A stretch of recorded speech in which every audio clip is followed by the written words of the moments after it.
Hello everyone, आज के video में क्लास 5 मैथ्स ओलंपियाड का question number 1 to 15 let's get started.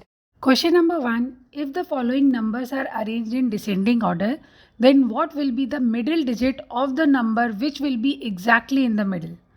Okay, ये सीक्वेंस ऑफ नंबर हमें दिया है, बोला है अगर हम इसको डिसेंडिंग ऑर्डर में अरेंज कर देते हैं तो सबसे पहले इसको डिसेंडिंग ऑर्डर में अरेंज करो। 875, 725, 493, 423, 317, 283 एंड 269।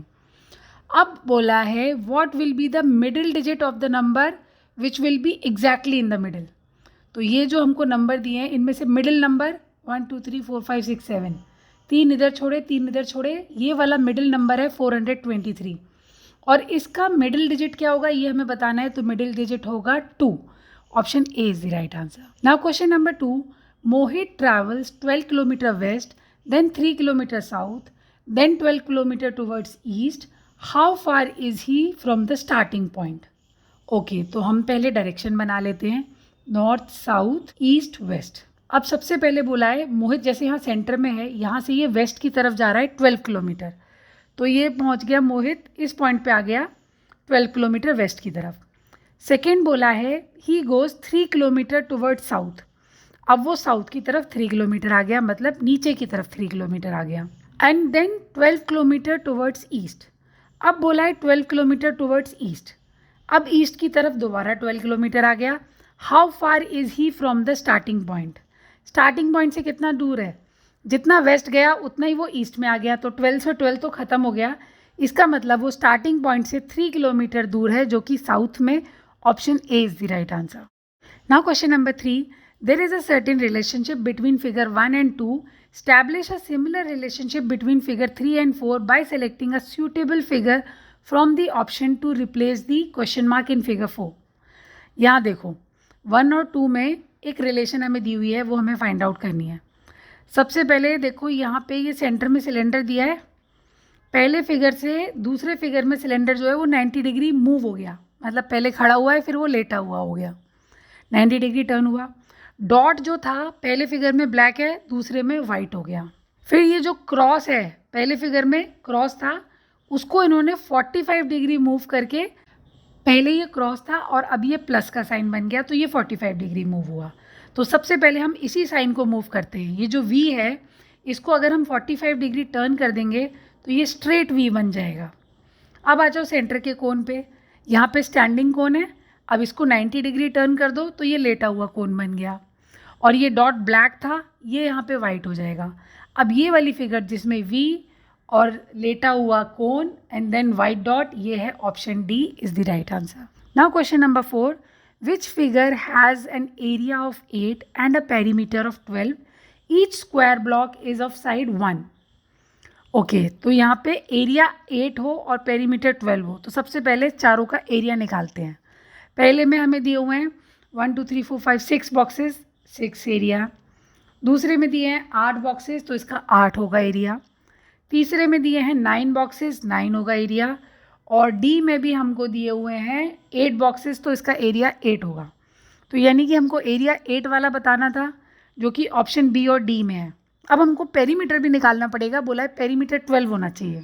तो पहली फिगर का पेरीमीटर निकालो, ईच साइड 1 यूनिट की है ना, 1 1 1 1 1 1 1, चारों तरफ 1 1 कर दिया, ये ऐड करके आया 12, तो इसका पेरीमीटर हुआ 12। और ऑप्शन डी का भी सारी साइड्स को 1 1 1 1 करके मेजर करो, ये हुआ 18। तो हमें बताना था area 8 perimeter 12 which is option B. Option B is the right answer. Now question number 5, STWX which figure is quadrilateral. हमको क्वाड्रिलेटरल बताना है, कौन सा फिगर है। क्वाड्रिलेटरल क्या होता है, 4 साइड वाला पॉलीगॉन जिसके 4 एज हों, 4 वर्टिसेस हों और उसके अंदर के सारे एंगल्स का सम 360 डिग्री आए। जैसे कि हमारा स्क्वायर होता है, रेक्टेंगल होता है, पैरेललोग्राम होता है, रोम्बस होता है। अब आ जाओ क्वेश्चन पे। एस देखो, यहाँ तो ना 4 साइड ना वर्टिस, ये तो नहीं है। ट्राइंगल में 3 साइड हैं, ये भी नहीं है। डब्ल्यू में 1 2 3 4 5 6 साइड हैं, ये भी नहीं है। और एक्स पैरेललोग्राम है ये, इसमें 4 एजेस, 4 वर्टिसेस, इंटीरियर एंगल का सम 360 डिग्री। तो फिगर एक्स यानी कि option C is the right answer. Now question number 6, which unit could be used for measuring the amount of liquid needed to fill a small teacup? Okay, liquid को fill करने के लिए हम use करते हैं या तो लीटर या तो मिलीलीटर। और ऑप्शन ए देखो, ग्राम वेट होता है, केजी वेट होता है, मीटर लेंथ के लिए यूज़ करते हैं। ऑप्शन डी मिलीलीटर, एक छोटे कप में चाय लेने के लिए हमें मिलीलीटर की क्वांटिटी यूज़ करनी होगी, तो option D is the right answer. Now question number 7, which of the following shows a reflection flip of the shaded figure across the heavy dotted line? Okay, तो यहाँ पे हमको मिरर रिफ्लेक्शन बताना है। Vertical line जो होती है वहाँ पे मिरर रिफ्लेक्शन होता है, जिसमें कि लेफ़्ट वाली चीज़ें राइट साइड पे हो जाती हैं और राइट वाली चीज़ें लेफ़्ट साइड पे हो जाती है। अब ऑप्शन ए में देखो, यहाँ पे क्या कर दिया इन्होंने, इसको फिगर को अपसाइड डाउन कर दिया, उल्टा ही कर दिया। ये तो वाटर इमेज है, ये नहीं होगा। ऑप्शन बी देखो, यहाँ पर तो सेम ही इमेज है, कोई चेंज ही नहीं है, तो ये भी नहीं है। ऑप्शन सी देखो, यहाँ पे राइट साइड में जा रहा है, यहाँ पे ये लेफ़्ट साइड में जा रहा है। अब नीचे देखो, ये राइट और ये लेफ़्ट, तो यहाँ पर हुआ मिरर रिफ्लेक्शन, ये हमारा है right answer. Option C is the right answer. Now question number 8, there are about 20 times as many species of ants as there are species of bats. Question में दो चीज़ें दी हैं, species of ants and species of bats. आगे बोला है let B represent the number of species of bats. अगर bats को हम बी मान लेते हैं, which expression represent the number of species of ants, तो आंट्स को हम कैसे रिप्रेजेंट करेंगे? अब क्वेश्चन में देखो दिया था आंट्स जो हैं वो 20 टाइम्स ऑफ बैट्स है, तो बैट्स हमारा बी था, उसका 20 टाइम्स मतलब 20 मल्टीप्लाई बी, ये हमारी इक्वेशन बनेगी। तो option C is the right answer. Now question number 9, a 10 gram is an ancient Chinese puzzle. It is made up of 7 pieces that fit together to make a square. Which of the angles marked in the 10 gram puzzle give an obtuse angle? Okay, obtuse angle वो होता है जो 90 degree से ज़्यादा और 180 degree से कम होता है, इस तरह से दिखता है। अब फिगर में आ जाओ, एंगल ए को देखो, ये 90 डिग्री से कम है, तो this is acute angle. Option B देखो, एंगल बी भी 90 डिग्री से कम है, स्ट्रेट लाइन से जो कम होता है वो होता है एक्यूट एंगल, तो ये कम है। ऑप्शन डी, ये स्ट्रेट लाइन बना रहा है तो ये 90 डिग्री एंगल बना रहा है, which is right angle. Option C पे आ जाओ, एंगल सी जो है ये 90 डिग्री से ज़्यादा हो रहा है, तो ये हुआ हमारा obtuse angle, so option C is the right answer. Now question number 10, N is more intelligent than M. तो हम लिख सकते हैं एन जो है वो एम से ज़्यादा इंटेलिजेंट है, ग्रेटर देन का साइन लगा दिया। अब दूसरा बोला है M is not as intelligent as Y, तो वाई से ज़्यादा इंटेलिजेंट नहीं है एम, इसका मतलब वाई जो है वो ज़्यादा इंटेलिजेंट है, तो वाई को हमने यहाँ कर दिया आगे। X is more intelligent than Y, अब बोला है एक्स जो है वो वाई से ज़्यादा है, तो वाई के आगे हमने एक्स कर दिया। But not as good as N, लेकिन एन से ज़्यादा नहीं है, तो एन यानी कि एक्स से भी ज़्यादा है, तो N is greater than X, ये बन गया हमारा। अब वाई उससे कम था और एम उससे कम था, तो पूरी इक्वेशन बन गई एन एक्स वाई एम। अब क्वेश्चन में पूछा है who is the most intelligent of all, सबसे ज़्यादा इंटेलिजेंट कौन है? N, option A is the right answer. Now question number 11, if today is Sunday then what will be the 9th day from day after tomorrow. अगर आज Sunday है तो day after tomorrow Monday, Tuesday होगा परसों, परसों से 9th day हमें बताना है, इंक्लूडिंग ट्यूसडे होगा यहाँ पे, तो ट्यूसडे को इंक्लूड करके 9th डे अगर हम कैलकुलेट कर रहे हैं Wednesday, so option A Wednesday is the right answer. Question number 12, select the related number for the given alternatives. Okay, यहाँ पे देखो 32 का 6 दिया है, 24 का क्या नंबर आएगा ये हमें बताना है। रिलेशन देखनी है 32 की 6 से रिलेशन, उसी बेसिस पे हमें 24 की क्वेश्चन मार्क से रिलेशन। क्या करने से 32 में 6 आ रहा है?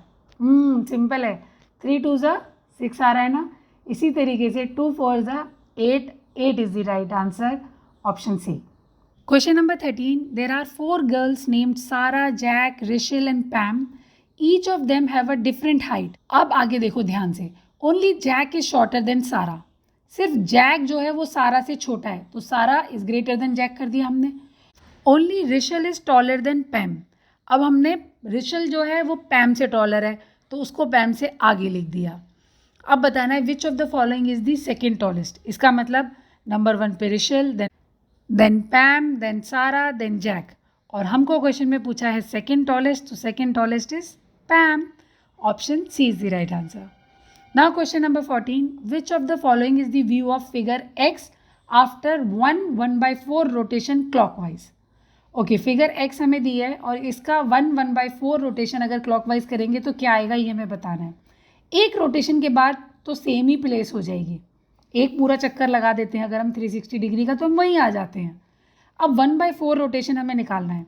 360 डिग्री का पूरा चक्कर होता है, आधा किया, 1/4 मतलब 90 डिग्री हमको घुमाना है इसको क्लॉकवाइज. अब इसको 90 डिग्री अगर हम घुमाते हैं तो देखो ये जो ऊपर है ये यहाँ पर आ जाएगा. तो ये जिगजैग वाला पोजीशन यहाँ पर है ऑप्शन सी में. Option C is the right answer. Now question number 15. Sonal walk 40 meter towards east and then turns left and walks 40 meter. Then again she turns left and walk 40 meter. Finally she turns right and walk 20 meter. In which direction is she facing now? Okay, तो पहले direction north, south, west, east. अब सोनल किस direction में होगी इसका answer आप मुझे बताइए कमेंट सेक्शन में. नेक्स्ट क्वेश्चन का लिंक आपको मिलेगा डिस्क्रिप्शन बॉक्स में. और अगर ये वीडियो पसंद आया तो सब्सक्राइब. Bye bye.